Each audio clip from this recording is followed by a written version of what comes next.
Jama'a assalamu alaikum, ina muku fatan alkhairi. Mai magana na Bashir.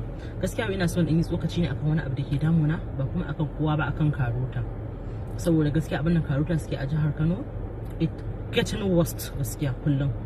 Ba zai yiwu kuma state road yanzu idan ka biyo da mota kana wucewa, kawai yan Karota sun taru a hanya sun cika, kawai za su tsaye da kai street sun kama ka. Lokacin da ka taho in zaka wuce a state road, traffic din da ke state road gaba ɗaya babu wanda ke irga lambobi. Wani sa'in ma suna tsayawa suna mutuwa ba sa yi, da hannu suke ba da hannu. Wani sa'in traffic din zai nuna wuta kawai zai nuna maka green lights din nan ne.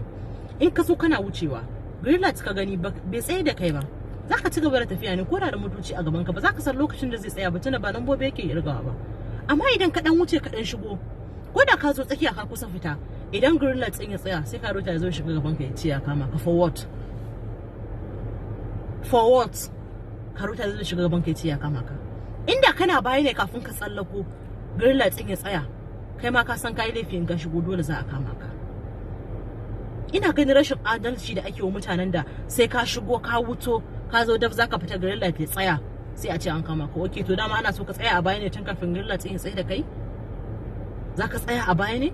To ina irga lambobi, to wannan kai ma zaka yi kanka adalci. Maybe ka ga motoci da yawa a gaban ka san ba za ka iya wucewa ba. So definitely idan traffic din ya rage maka daya, ka san ya kusa wucewa, ka san akwai motoci a gaban ka, ba za ka wuce ba, za ka tsaya, ka san ba za ka wuce ba, kuma ka san ka shigo suna nan da yawa za su kama ka. Amma babu lambobi, bai kirga lambobi, kawai za ka ga green light ne kawai zai nuna, ya za ka san ya kusa ya tsaya inda adalci. To ni gaskiya ina ganin rashin adalci a abin da suke yi. Kuma ni ina ganin rashin dacewar shi gaskiya, kuma ya kamata a zauna a duba. Gwamnatin da ake gudanar da irin waɗannan abubuwan a ƙarƙashin mulkin ta ya kamata duba, a nemi waɗanda suka san aikin, suka san dokan, suka san darajar mutane, a saka su a gaba. Amma bai wa ɗauko mutane kawai anyhow a zo a saka su ringa wa mutane cin mutunci, ba san darajar mutane ba, su ringa horizon ɗin mutane anyhow. Ba daidai bane, mu talakawa ne, bai kuma bai yiwa ba daidai bane a ce lokacin da muka gama yin zaɓe darajar mu da mutuncin mu ya ƙare, mun san 'yancin mu. Ina ganin gwamnatin da ake gudanar da irin wa'in abu a ƙarƙashin mulkin ta ya kamata ta zauna ta duba gaskiya.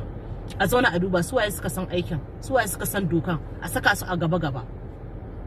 Amma an ɗebo wasu yaran da ba san me suke ba, an zo an saka su suna mutane cin mutunci, suna horizon ɗin mutane. Kuma in ka je Karota yanzu ka ga ɗan babur an kama shi, an rubuta mai dokan 10,000 a wannan murnar da ake ciki. Talaka yana neman abincin da zai ci ne ko kuma 10,000 da zai bayar a tara. Ɗan babur ka rubuta mai 10,000, wani gaba ɗaya babur ɗin shi ma bai kai na 10,000 ɗin ba. To ta ina zai biya? Zai sai da babur din shi ne ya biya doka, ko kuma zai ba babur din shi ne a gurin ya hakura bai da shi? Wani ka kama shi ka rubuta mai 10,000, bai da naira 1,000 a rajin shi ko naira 100, ka ce sai ya baka 10,000, da me zai ji? Da abincin da zai kai gidan shi?